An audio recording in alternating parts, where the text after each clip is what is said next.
More torque than a Model S Plaid in Ludicrous Plus mode. 0 to 50 in 6 seconds. And it can carry no less than 10 tonnes of rubbish. Today we're talking bin lorries, and we're here at Lunaz in Silverstone, where they're giving thousands of dirty old refuse trucks the ultimate electric makeover.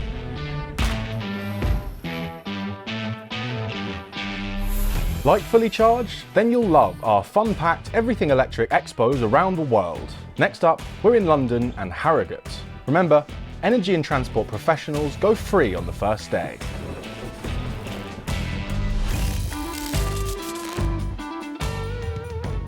This is about lowering emissions one vehicle at a time.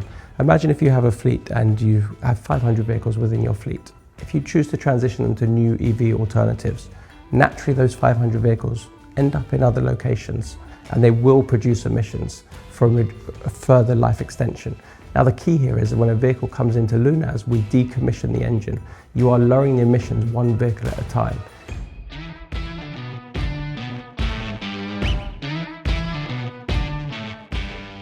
Now these refuse trucks start off life as internal combustion Mercedes Econic 6 vans, and they come in here, get an electric makeover and get transformed into these upcycled electric trucks. Now these ones here, they have 4 to 6 65.5 kilowatt hour batteries, each weighing 570 kilos. They're actually provided by a cell manufacturer here in the UK and assembled here. Now the design is really specific and designed such that you can maximise the amount of space for collecting rubbish. Now the reason that it's between 4 to 6 packs is because the range that you need is absolutely dependent on the different local authority and the different routes. Some areas are much more congested than others, some are hillier than others. So Lunaz can work with local authorities or waste management companies to understand how much range they actually need. But the top range is around 150 to 160 miles. Now, whilst these do add 570 kilos per battery pack, increasing the overall weight of the vehicle, thanks to a special dispensation from the Department for Transport, this is still able to carry 10 tonnes of rubbish. Now, the thing that is really interesting here is that this is powerful. It packs a punch. In fact, it has 6,800 Newton meters of torque, 343 kilowatts of power, perhaps in large part thanks to the number of ex-Formula One engineers that there are here at Lunaz. But what that means is that this is genuinely a legitimate vehicle that you could use in a car chase, even if laden with 10 tonnes of rubbish. So when we arrived today, I did ask one of your colleagues if I could drive, and they said, of course, if you've got a HGV licence, which sadly I do not possess. So I can't make any comments about how it feels to drive, but I will say, as a passenger, it certainly doesn't feel like a 26-tonne vehicle. How does it feel? It's really smooth and you know, there's not much effort required to drive it. We've put a driver calibration on it. Now some of that is because we don't want to give people a vehicle at 26 tonnes that would do 0 to 50 in 6 seconds, it wouldn't be wise. But also because we've got to try and conserve energy. So we've put a driver calibration onto this vehicle that means that it drives exactly the same fully loaded as it does if it's empty. You know, there's no difference, it drives the same. Oh my goodness, so whether it's fully loaded with 10 tonnes of rubbish or whether it's completely empty, it will feel ostensibly the same. Exactly the same.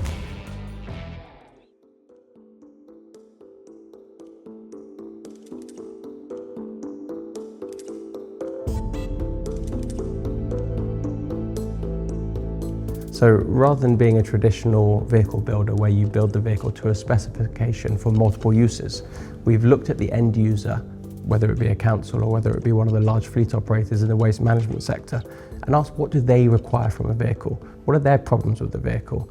You know, information like rats chew through the loom from the chassis to the body. Like these are areas that, as a refuse truck with a body on the back which is predominantly for refuse, these are the issues they face. How can we tackle these issues when we completely re-engineer this vehicle? And I think that's where you get a premium vehicle at the backside. This is not a like-for-like equivalent of what the used vehicle was. This is also not a new vehicle. This is what I would call a better than new vehicle. If you think about it, these spaces are ostensibly people's offices. It is their place of work, and it should be a nice place to be. And so there are all sorts of things that the Lunaz engineers wanted to include, which they found out when they went and sat in on bin rounds and really sort of understood what are some of the pains that people were having to go through. Now, one of the things that they mentioned was that there were only 2 cup holders, which seems totally illogical. If you've got 4 people in the front, you need at least 4 cup holders, and Lunaz have gone one better. They've actually got 5. Now, one of the other things that they mentioned was that this panelling used to be very dark, and that meant that the cabin felt very dark. So they changed the colours, made it feel much lighter and brighter. And one of the things that's extremely tempting about this panel here is putting your feet up on it. So if you're going to put your feet up on it, why not coat it with a material that can withstand a little bit more wear and tear? And in fact, they've coated this with the same material that you see on aeroplanes. They've also got 2 screens here. So one is for Apple CarPlay. So the people sat here, they can control the music, the sat nav or what have you.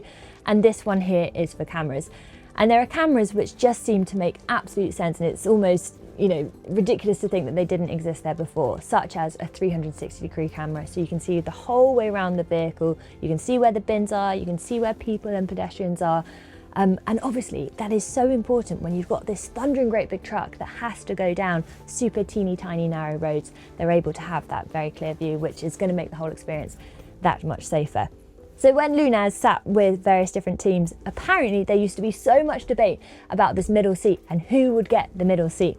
And that's because it was way more comfortable than the other ones. So they spent a lot of time thinking about how to make this much more comfortable to sit in, and these seats are definitely an upgrade from their predecessors, way more comfortable. And partly because they have heated seats as well and a heated steering wheel, which I have to say, you know, today it is like 0 degrees C. We've been getting in and out of the vehicle, and I've been incredibly grateful to have that heated seat.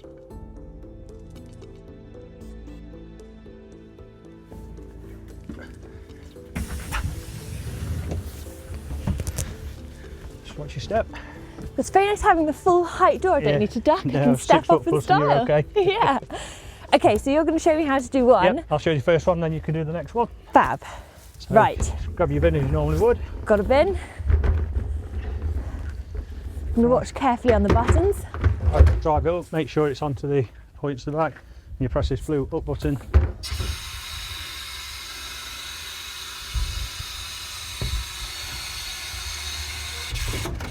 And then the back one to bring it down.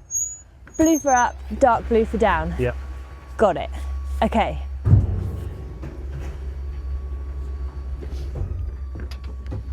Perfect. You grab that one. I could not give you a good reason why, but I have always wanted to do this. Right. Look it up. How do I know it's aligned? Just as far forward as it can be, that's okay. it. And then you just press the up button.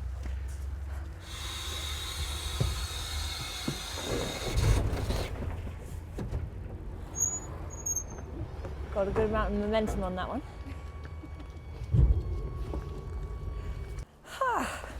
Put back on and on to the next one. There you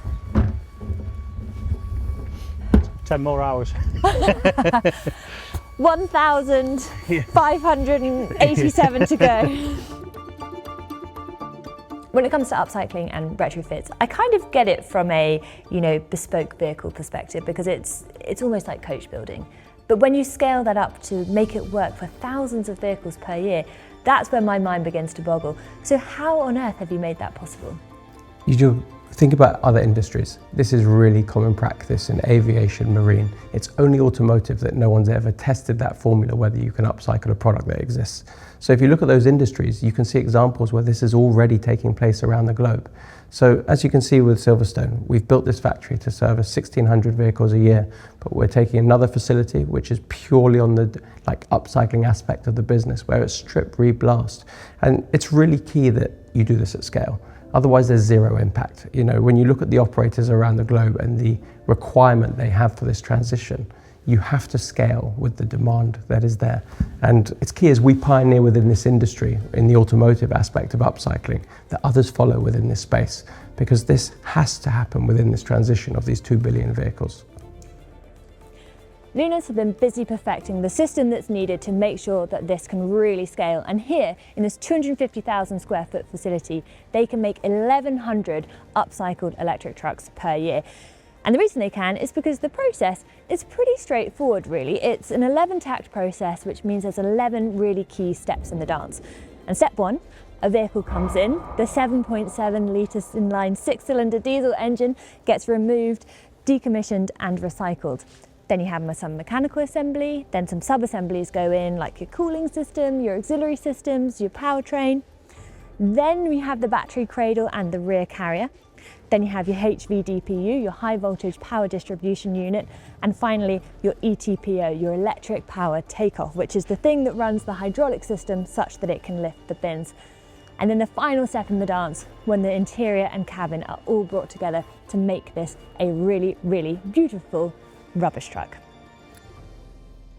So if you buy an upcycled electric vehicle, clearly you're already saving carbon at the tailpipe, but you're also saving a tremendous amount of embedded carbon. And if you take a vehicle like the Mercedes Econic 6, it's designed to last 1 million miles and yet might only be used for 70,000 to 90,000.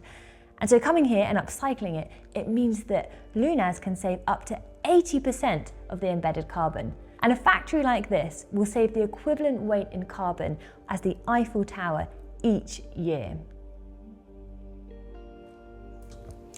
Now, I'm not sure if you're going to be able to answer this question, but I think given the sheer speed in which you've scaled here, I imagine that there are other vehicles up your sleeve. What's next? Yeah, well, we've hidden a few today. And, right now we are focused on servicing the waste management sector. And obviously the Mercedes Econic, which is one of the platforms that we've started on, has multiple uses and applications.